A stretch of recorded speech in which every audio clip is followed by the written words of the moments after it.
ठंड में छत पर सोने वाला गांव। पायल शाम का खाना रसोई में बना रही थी और गुस्से में साथ में बड़बड़ा भी रही थी। पता नहीं इन लोगों को क्या दिक्कत है, एक बात भी समझ में नहीं आती है, हमेशा बस अपनी ही मनमर्जी करनी होती है। अरे फिर हमारा इस घर में रहने का फायदा ही क्या है जब हमारी मर्जी का कुछ चलता ही नहीं है। एक तो इतनी ठंड है, फिर भी इन्हें समझ में नहीं आता। आखिर पायल इतनी ज्यादा गुस्से में क्यों थी, जानने के लिए जरा कहानी में आगे बढ़ते हैं। पायल खाना बनाकर सबको परोसती है। सभी टेबल पर बैठकर साथ में खाना खा रहे थे। चलो चलो, खाना तो खत्म होने वाला है, आप खाना खाते ही सब जल्दी से ऊपर पहुंच जाओ, सोने की तैयारी शुरू करो, आज वैसे ही पहले बहुत देर हो गई है। हाँ मम्मी, चिंता मत करो, बस अभी खाना खाकर ऊपर बिस्तर लगा देंगे, मैं और भाभी दोनों मिलकर। ठीक है, पहले हम ऊपर चले जाते हैं, उसके बाद तुम दोनों बिस्तर लेकर ऊपर आ जाना। हाँ जरूर, यही काम रह गया है ना मुझे तो। सभी खाना खा लेते हैं और उसके बाद पायल और रिया दोनों मिलकर छत पर जाकर बिस्तर लगाने लगती हैं। दोनों बिस्तर बिछा ही रही थी, तभी वहां सामने वाली छत पर, जो उनकी दीवार से बिल्कुल दीवार सटी हुई थी, उनकी पड़ोसन बहू भी वहां पर बिस्तर बिछा रही थी। और पायल, घर का सारा काम खत्म हो गया? हाँ, सबने खाना पीना खा लिया है, अभी सबका बिस्तर लगा दूंगी, सब लेट जाएंगे, उसके बाद बस बर्तन धोने बचे हैं, जाकर वही धोऊंगी। एक तो इतनी ठंडी ठंडी हवा चल रही है और ठंड में रात को बर्तन धोना बड़ा मुसीबत होता है, इसलिए सर्दी में मैं तो पहले ही काम खत्म कर लेती हूँ, उसके बाद काम करने का मन ही नहीं करता, वो भी ठंडे पानी से। तभी वहाँ पर पायल और नेहा के ससुराल वाले ऊपर आ जाते हैं। अरे शीला आ गई, आज तो तू भी जल्दी छत पर आ गई, लेकिन आज तो बहुत ही ठंडी हवा चल रही है, बड़ी ठंड है, मैं इसीलिए मोटी रजाई लेकर आई हूँ। हाँ सच में बहुत ठंडी हवा चल रही है, हमने भी मोटे कंबल और रजाई निकाल ली है, अब सर्दी बढ़ेगी और मैंने सोचा तेरे और सरला दोनों के साथ मिलकर आज गप्पे लड़ाऊंगी, इसलिए मैं छत पर जल्दी आई। आज मेरे पास तुम्हें बताने के लिए बहुत धमाकेदार खबर है। क्या कहा, सच में? बता फिर तो जल्दी। अरे रुक जा, एक बार सरला को भी छत पर आने दे, वो भी बस आती ही होगी, तब तक मैं अपनी बहू से गर्मा गर्म चाय मंगवा लेती हूँ, छत पर ठंडी ठंडी हवा में चाय पीने का मजा आएगा। दरअसल ये गांव जहाँ पर हर किसी को छत पर सोने की आदत थी, पूरा गांव ही छत पर सोता था। उन सभी को छत पर खुली हवा में सोना बहुत अच्छा लगता था। इस तरह सभी छत पर पहले जाकर थोड़ी बहुत देर बात करने की आदत थी और उसके बाद सभी एक दूसरे से बात करते हुए सो जाते थे। लेकिन वहीं दूसरी तरफ जब पायल नीचे बर्तन धोने आती है, तब वो गुस्से में बर्तन धो रही थी और वो पहले से ही गुस्से में थी। गुस्सा आना तो लाजमी है ना, बताओ भला ऐसे छत पर कौन सोता है? अरे मैं तो घर की बहू हूँ, कम से कम मुझे तो कमरे में अकेले सोने दो, ऊपर से इतनी सर्दी में छत पर सुला देते हैं। गर्मियों में तो मैंने कुछ नहीं कहा था, लेकिन कम से कम सर्दी में तो मुझे चैन से सोने दो। तो बहू को छत पर सोना पसंद नहीं था, जो कि जरा लाजमी भी है। वहीं दूसरी तरफ सरला की बहू, जिसकी अभी नई नई शादी हुई थी, वो भी छत पर बिस्तर लगाने जा रही थी, लेकिन उसने घूंघट किया हुआ था, जिसकी वजह से वो सीढ़ी पर गिर जाती है। ओए माँ, मर गई मैं तो, फूट गई, बड़ी जोर की लगी है, पैर भी मुड़ गया। उसकी आवाज सुनकर उसकी सास सरला और उसकी ननंद मुना दोनों वहां आती हैं। अरे भाभी, क्या हो गया? आप ऐसे क्यों चिल्ला रही थी? मैं सीढ़ी पर गिर गई हूँ, बहुत जोर से चोट लगी है और मेरा पैर भी मुड़ गया है। मुझे नहीं लगता अब सोने में ऊपर जा पाऊंगी, आप सब ऊपर चले जाइए, मैं रहने देती हूँ। ला दिखा, मुझे जरा सी ही तो चोट लगी है तुझे, तू भी ना बहू बहुत ही ज्यादा नाजुक कली है। चल मैं और मोना तेरी मदद करते हैं ऊपर छत तक जाने में, चिंता मत कर, हम तुझे यहाँ नीचे अकेले नहीं छोड़ेंगे, हम सभी का बराबर ध्यान रखते हैं। रही बात बिस्तर लगाने की, तो वो भी आज मोना ही लगा देगी। सरला और मोना दोनों रितु को पकड़कर छत पर ले जाते हैं। तब रितु मन ही मन सोचती है, चोट में भी मुझे नहीं छोड़ रहे हैं, अरे कम से कम आज तो इसी बहाने मुझे नीचे सोने का मौका मिल जाता, लेकिन नहीं, एकदम जिद्दी ससुराल वाले हैं मेरे तो, सुलाना इन्हें मुझे छत पर ही है, ऊपर से यहाँ इतनी तेज हवा भी चल रही है, ठंड में तो मेरी कुल्फी ही जम जाएगी यहाँ पर छत पर।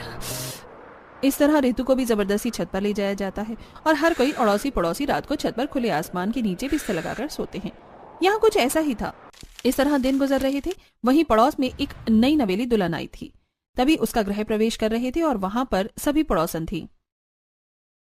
आजा बहू, गृह प्रवेश कर, अपने दाहिने पैर से कलश गिरा दे।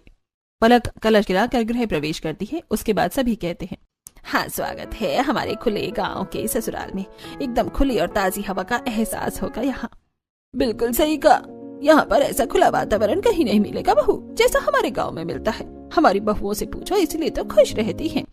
नई नवेली दुल्हन पलक को तो कुछ समझ में ही नहीं आता, लेकिन वहीं खड़ी पुरानी बहुएं कहती हैं, हाँ बिल्कुल बिल्कुल, हम तो कुछ ज्यादा ही खुश हैं यहाँ पर हर रोज खुली हवा में सोने का। हमें इतना अच्छा अवसर जो मिलता है, जिसकी वजह से हमारी रात की नींद पूरी नहीं हो पाती है।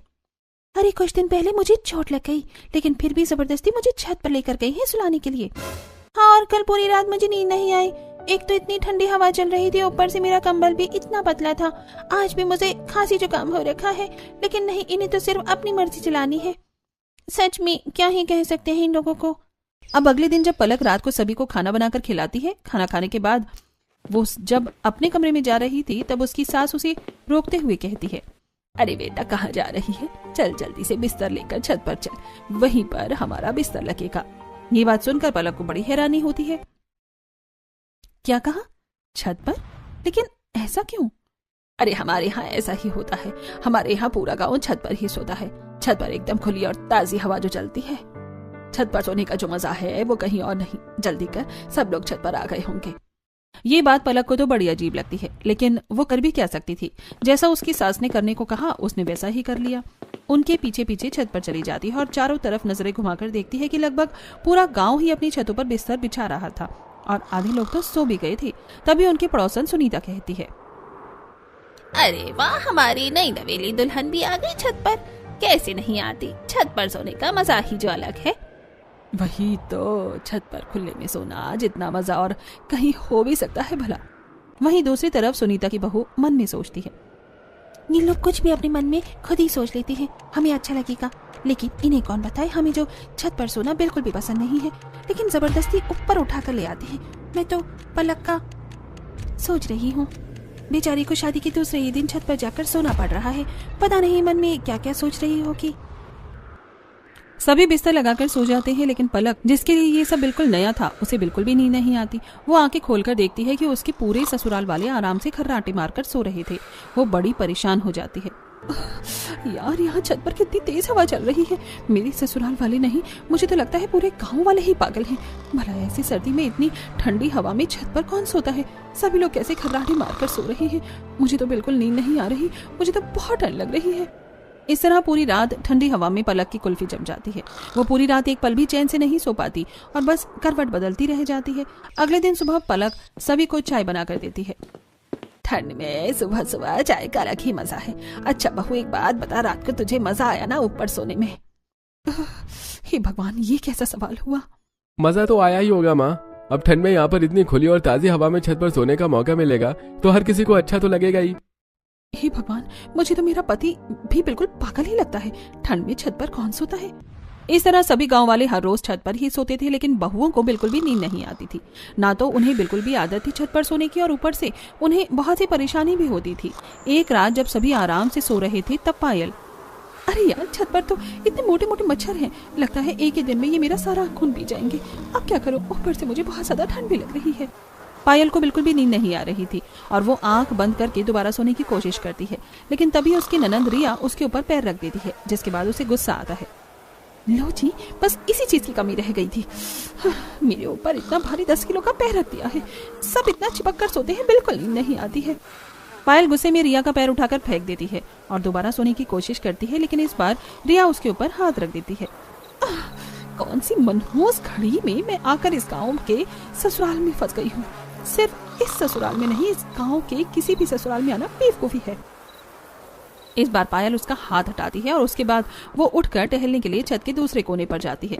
तभी सामने उसे लंबे बालों वाली एक परछाई नजर आती है, जिसे देखकर वो डर जाती है और हल्का चिल्लाती ही है कि चुड़ैल। अरे शांत, चुप हो जा पायल, कोई चुड़ैल नहीं है, मैं हूँ सीमा। अच्छा, तुमने तो मुझे डरा ही दिया। तुम अब तक सोई नहीं? अरे यार, कहाँ? एक तो इतनी ठंडी हवा चल रही है, बड़ी ठंड लग रही है, ऊपर से इतने मोटे मोटे मच्छर काट रहे हैं, पूछो ही मत। सच में यार, मेरा भी यही बुरा हाल है। एक तो मेरे ससुराल वाले इतना चिपक कर सोते हैं, मुझे जगह ही नहीं मिलती। ऊपर से इतनी ठंड में छत पर सोना पड़ रहा है, जहाँ बिल्कुल भी नींद नहीं आती। सर्दी में तो इंसान को ज्यादा सोना चाहिए और हमें तो ढंग से रात को भी सोने को नहीं मिल रहा। सच में यार, कहाँ फंस गए हम? इस तरह दिन गुजर रहे थे और उन्हें जबरदस्ती छत पर सोना पड़ रहा था। कुछ दिन बाद गली के कोने पर सभी पड़ोसने इकट्ठा होती हैं। सभी साथ मिलकर बाजार में सब्जी लेने जा रही थी। क्या हाल है तुम सबका? क्या ही हाल हो सकता है। बद से बदतर हो रहा है। पूरी पूरी रात नींद नहीं आती, बस करवट बदलते रह जाते हैं। इतनी ठंड में ऊपर से जुकाम भी हो गया है। सच में इतनी ठंड में ढंग से सोने को भी नहीं मिलता है। देखो तो जरा हमारी हालत को, जीते जागते ज़ॉम्बी लग रहे हैं। सच में मेरी तो कुछ ही दिनों में हालत खराब हो गई है। आप सब तो फिर भी बहुत पहले से यहाँ पर रह रहे हैं, इतना समय कैसे झेला? सच में बस झेलना पड़ रहा है, लेकिन अब मैं बहुत परेशान हो गई हूँ। बस बहुत हो गया। आज मैं अपने ससुराल वालों से इस बारे में बात जरूर करके रहूंगी। हाँ बिल्कुल सही, हमें एक बार अपने ससुराल वालों से इस बारे में बात कर लेनी चाहिए। हालांकि वो हर बार मना करते हैं, लेकिन हमारी हालत तो देखो, तबीयत भी कितनी खराब हो रही है, ऊपर से ठंडी हवा में सोने में। इस तरह गांव की सभी बहुएं अपने ससुराल वालों से बात करने की ठानती हैं। सभी जब सब्जी लेकर घर आती हैं पायल के घर। आज मैं छत पर नहीं सोऊंगी मम्मी जी, मेरा गला बहुत ज्यादा खराब है और तबीयत भी ठीक नहीं है। अरे कोई बात नहीं, छत पर सोने से सब ठीक हो जाएगा। लेकिन छत पर सोने से सब ठीक कैसे होगा? बिल्कुल होगा, जब तुम ठंडी और ताजी हवा में सोओगी तो सब ठीक हो ही जाएगा। बल्कि उसमें तो तबीयत और ज्यादा खराब हो जाएगी। मुझे छत पर नहीं सोना है, मैं नीचे यहाँ अपने कमरे में अकेले से सो जाऊंगी। ऐसे कैसे सो जाओगी? हमारे घर की परंपरा है, हर कोई ऊपर छत पर एक साथ ही सोता है। तुम ऐसे हमारी बात के खिलाफ नहीं जा सकती। चुपचाप जल्दी से शाम का खाना और काम खत्म करो और बिस्तर लेकर ऊपर चली जाओ। वहीं दूसरी तरफ नेहा के घर में, मुझे छत पर इसलिए नहीं सोना क्योंकि मुझे वहां नींद नहीं आती और अब सर्दी भी बढ़ गई है, बहुत ठंडी हवा चलती है। तो क्या हुआ, रजाई भी तो मोटी है और हम भी तो सोते हैं, हमें तो कोई ठंड नहीं लगती। लेकिन माँ जी, क्या छत पर सोना इतना ही जरूरी है? अब सर्दी है, बिल की भी कोई चिंता नहीं। अब तो मैं कम से कम आराम से अपने कमरे में नीचे सो सकती हूँ। नहीं, तुम्हें पता है हमारे गांव में ऐसा ही होता है। पूरा परिवार एक साथ मिलजुल कर रहता है और सभी काम एक साथ करता है। हम खाना भी एक साथ बैठकर खाते हैं और सोएंगे भी एक साथ ही। आगे से इस बारे में कोई बात ना हो। इस तरह हर किसी को वही बात सुनने को मिलती है। अरे भला सोने एक साथ क्यों जरूरी है? अलग अलग भी तो सो सकते हैं, लेकिन नहीं, इन्हें तो सोना भी एक साथ ही है।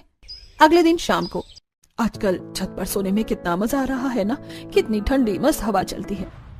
सच में मजा आ जाता है। लेकिन कल मेरी बहू ऊपर छत पर सोने से मना कर रही थी। अरे मेरी बहू भी मना कर रही थी, मैंने तो डांट दिया। हाँ, मैंने भी वही डांट दिया। बताओ, उन्हें तो कुछ पता ही नहीं है कि छत पर सोना कितना अच्छा होता है।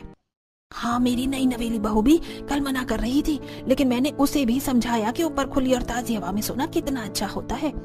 एक तरफ बहुओं का अलग मत था और दूसरी तरफ सास का अलग, लेकिन अंतिम फैसला तो सास का ही चलना था। जब सीधे तरीके से बात करने पर काम नहीं चला, तब सभी बहुएं फैसला करती हैं। कहते हैं जब घी सीधी उंगली से ना निकले तो उंगली टेढ़ी करनी पड़ती है। तो दीदी, चम्मच से घी निकाल लो। अरे पलक, ये कहावत है। बात यह है कि हम आखिर क्या ऐसा कर सकते हैं जिसे हमारे ससुराल वाली छत पर सोना छोड़ दें? क्यों ना हम अपनी ससुराल वालों को डराने की कोशिश करें। हम रात को फोन में नकली चुड़ैल की आवाज लगा देते हैं, तो उन्हें लगेगा कि गांव में कोई भूत का साया है, जिसके बाद सभी छत पर जाकर सोना छोड़ देंगे। आइडिया तो अच्छा लग रहा है। बस उसी रात वो सब अपना प्लान शुरू कर देती हैं। सभी छत पर बिस्तर लगा ही रही थी, तब पायल, ऋतु, नेहा, सीमा और पलक एक दूसरे से इशारे में बात कर रही थी और सभी के सोने पर सही समय का इंतजार कर रही थी। जब सभी सो जाते हैं तो वो अपने अपने फोन में चुड़ैल की नकली आवाज लगा देती हैं और थोड़ी देर बाद, अरे मेरे ससुराल वाले उठ क्यों नहीं रहे हैं? ये तो आराम से घोड़े बेच कर सो रहे हैं। वहीं दूसरी तरफ, मैं तो ठंड में जम जाऊंगी।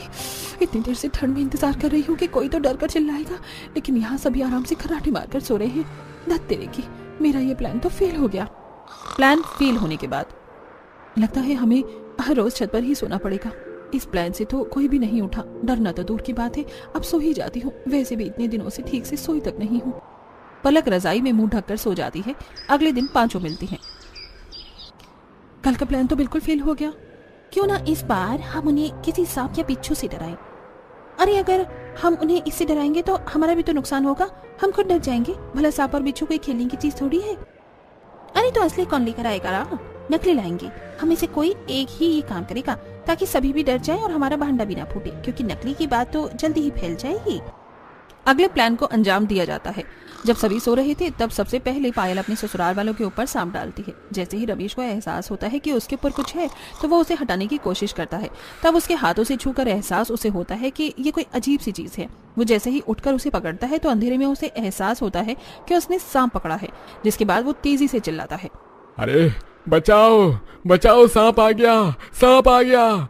उसकी आवाज सुनकर सभी उठ जाते हैं और तभी रमेश बड़ी जोर से सांप को दूर फेंकता है और वो उनके बगल वाली छत पर सीधा महेश के ऊपर जाकर गिरता है जो सो रहा था।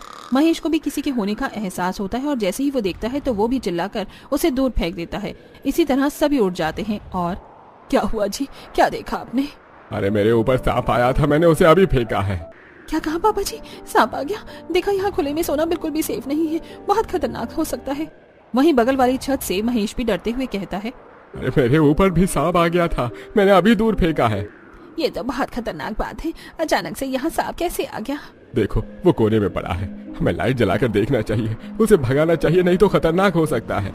वो सब लाइट जलाकर देखते हैं तो उन्हें पता चलता है कि वो तो नकली सांप था। इसके बाद उन सबको गुस्सा आ जाता है। ऐसा मजाक करते हुए किसी को शर्म नहीं आती? किसने किया है हमारे साथ ऐसा भद्दा मजाक? अरे सच में ये तो बहुत गलत बात है, किसी को ऐसा नहीं करना चाहिए। बताओ कितनी ज्यादा गलत बात है। अगर हमें पता चल गया ना ऐसा मजाक किसने किया है तो हम उसे छोड़ेंगे नहीं। सोते हुए भी कोई किसी को डराना अच्छी बात है क्या? उन पांचों को जब एहसास होता है कि उनका भांडा फूट गया है तब सभी नर्वस होती हुई कहती हैं, सच में आंटी जी आप बिल्कुल सही कह रही हैं, जिसने भी ऐसा मजाक किया है बहुत गलत किया है। हाँ बिल्कुल सही किया। भला ऐसे सब करना भी शोभा देता है क्या? वही तो बहुत गलत बात थी। ये तो शुक्र है कि असली सांप नहीं था, लेकिन अगर असली सांप छत पर आ जाता तो कितना गलत हो जाता। हमें ऐसे बाहर खुले में नहीं सोना चाहिए, थोड़ा सावधानी रखनी चाहिए। हाँ चलो, शुक्र था कि यह असली सांप नहीं था और असली सांप आएगा भी नहीं। चिंता मत करो, हम इतने सालों से छत पर सो रहे हैं, आज तक ऐसा कुछ भी नहीं हुआ। बस किसी मूर्ख इंसान ने नकली सांप फेंक कर भद्दा मजाक किया है। यहाँ असली सांप वगैरह कुछ भी नहीं आने वाला, सब आराम से सो जाओ। इस तरह सभी अगल बगल में छत पर एक दूसरे को समझाकर और बात करते हुए वापस से सो जाते हैं। फिर से पायल भीड़ में सोते हुए सोचती है, अब इतनी ठंड में छत पर ही सोना होगा। हे भगवान, मेरा तो दूसरा प्लान भी फेल हो गया। मुझे तो लगता है बुढ़ापे तक मुझे छत पर ही सोना होगा। तभी रिया अपना पायल पैर रख देती है। हाँ बस इसकी और कमी बाकी थी। इस तरह उन सभी ने अब हार मान ली और उनके ससुराल वाले यानी पूरा ही गांव छत पर सोना नहीं छोड़ सकता था। लेकिन वहीं दूसरी तरफ हर किसी की अब तबीयत कुछ ज्यादा ही खराब हो रही थी। अरे मुझे तो इतनी ज्यादा खांसी हो रही है, समझ नहीं आ रहा क्या हो रहा है। अरे मुझे खुद खांसी जुकाम हो रहा है, पता नहीं क्या है। गांव में लगभग सभी को एहसास हो रहा है। आप मेरी बात मानिए चाहे मत मानिए, लेकिन ये सब ऊपर छत पर सोने की वजह से ही हो रहा है। इतनी ठंडी हवा में हम छत पर सोएंगे तो तबीयत खराब होगी ही। नहीं, हम हर साल सर्दी में छत पर ही सोते थे, लेकिन पहले तो कभी ऐसा नहीं हुआ। हवा की वजह से ऐसा नहीं हो रहा है और थोड़ा बहुत तो हर सर्दी में होता ही है। इसकी वजह से हम खुली ताजी हवा में सोना कैसे छोड़ सकते हैं। वहीं दूसरी तरफ सीमा के घर में सबकी हालत खराब थी। अरे मुझे तो बुखार भी हो गया है, पता नहीं कैसा सर्दी का मौसम आता है, हर बार बीमार करके जाता है। मैं कह रही हूँ सब ऊपर छत पर ठंडी हवा में सोने से हो रहा है। ऐसा नहीं है, हम इतने समय से छत पर सो रहे हैं और मैं भी तो छत पर सोता हूँ, लेकिन मैं तो बिल्कुल ठीक हूँ, मुझे कुछ नहीं हुआ। सीमा की सास की तबीयत तो खराब ही थी, लेकिन उसके बच्चे की भी तबीयत खराब हो रही थी। फिर भी कोई समझने को तैयार नहीं था। बेटा ये बुखार की दवाई पी लो वरना तबीयत ज्यादा खराब हो जाएगी। नहीं मम्मी, दवाई बहुत ज्यादा कड़वी है, मुझे पसंद नहीं है। मैं जानती हूँ बेटा, दवाई कड़वी है, लेकिन तुम्हें दवाई तो पीनी ही होगी, वरना तुम ठीक कैसे होगे। अच्छा चलो दवाई पी लो, फिर मैं तुम्हें बहुत टेस्टी चीज खिलाऊंगी। जैसे तैसे करके बच्चे को समझाकर सीमा दवाई पिलाती है। सबकी तबीयत खराब थी, लेकिन फिर भी कोई भी छत पर सोना नहीं छोड़ रहा था। कुछ दिन बाद सभी के टेस्ट करवाए जाते हैं और लगभग काफी ही लोगों की तबीयत ज्यादा खराब थी। जब गांव का डॉक्टर ये रिपोर्ट देखता है तो वो अपने जूनियर डॉक्टर के साथ गांव में कैंपेन के लिए जाता है। वहां पर वो सरपंच के साथ मिलकर सभी गांव वालों को इकट्ठा करते हैं। तो बताइए डॉक्टर साहब, ऐसी कौन सी बात है जो आप हम सभी गांव वालों से करना चाहते हैं और जो बहुत जरूरी है? क्या कोई समस्या है? हाँ सरपंच, बिल्कुल बहुत बड़ी समस्या है जो इस गांव में हवा चल रही है। ये बात सुनकर एक बार को सभी गांव वाले घबरा जाते हैं। लेकिन ऐसा क्या है जिसकी वजह से सभी गांव वालों को खतरा है? मैं आप सभी को समझाता हूँ। देखिए, आप सभी बहुत समय से ही छत पर सो रहे हैं, जो कि बहुत अच्छी बात है। हमें ऐसा करना चाहिए। छत पर ठंडी और ताजी हवा में सोने पर हमारा शरीर मजबूत होता है और इम्यूनिटी सिस्टम भी अच्छा होता है। अरे बिल्कुल सही कहा डॉक्टर आपने, इसीलिए तो हम सभी पूरा गांव मिलकर छत पर रात को सोते हैं। वहीं दूसरी तरफ बहू वाला ग्रुप, ये डॉक्टर सटिया गया है क्या? हमारी मुसीबत कम करने की बजाय बढ़ा रहा है। डॉक्टर आगे अपनी बात कहते हैं।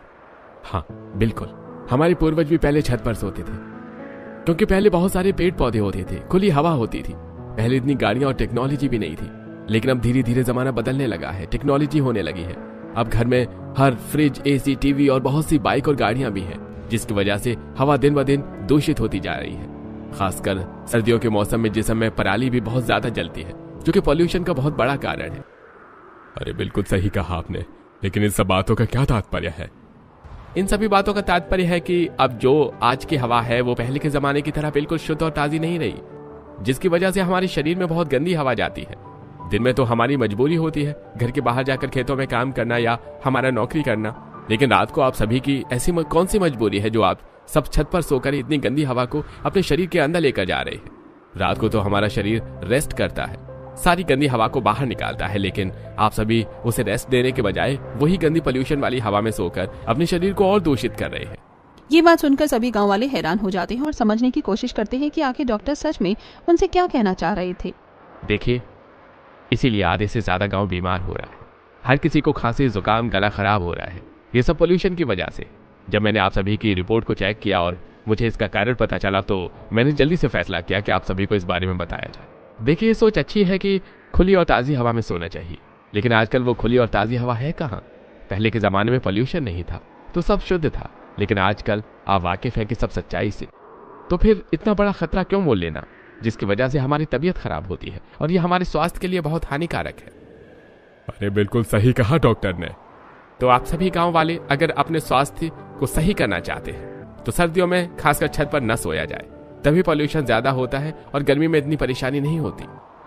अरे तो गांव वालों सभी ध्यान से सुनो, हमारी पुरानी जो प्रथा थी छत पर सोने की, वो पुराने जमाने के हिसाब से ठीक थी, लेकिन बदलते समय के हिसाब से और बढ़ते पॉल्यूशन की वजह से अब हमें फैसला लेंगे कि छत पर कोई न सोए, खासकर सर्दियों में। सभी अपने परिवार के साथ अब नीचे अपने कमरों में ही सोएंगे।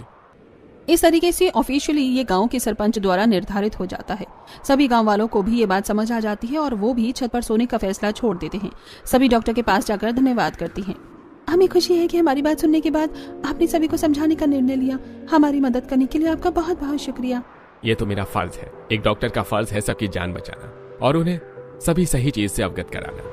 जब मुझे पता चला कि तबीयत खराब होने के बाद भी कोई नहीं मान रहा है और ये बहुत खतरनाक भी है, तो मेरा मन नहीं माना पीछे हटने का। मैंने निर्णय लिया कि सभी को अगर इस बारे में समझाया जाए। सच में हम सभी इन्हें समझा कर परेशान हो गए थे, लेकिन कोई हमारी बात समझने को तैयार ही नहीं था। आपकी वजह से गांव की ये समस्या सॉल्व हो गई है। वो सभी डॉक्टर को धन्यवाद करती हैं और डॉक्टर वहां से चला जाता है। उन्हीं के कहने पर डॉक्टर सभी को समझाने आया था। अब इस तरह उन सभी को भी ठंड में छत पर सोने से छुटकारा मिल जाता है और अब गाँववासी अपने परिवार के साथ नीचे अपने अपने कमरों में ही सोते हैं।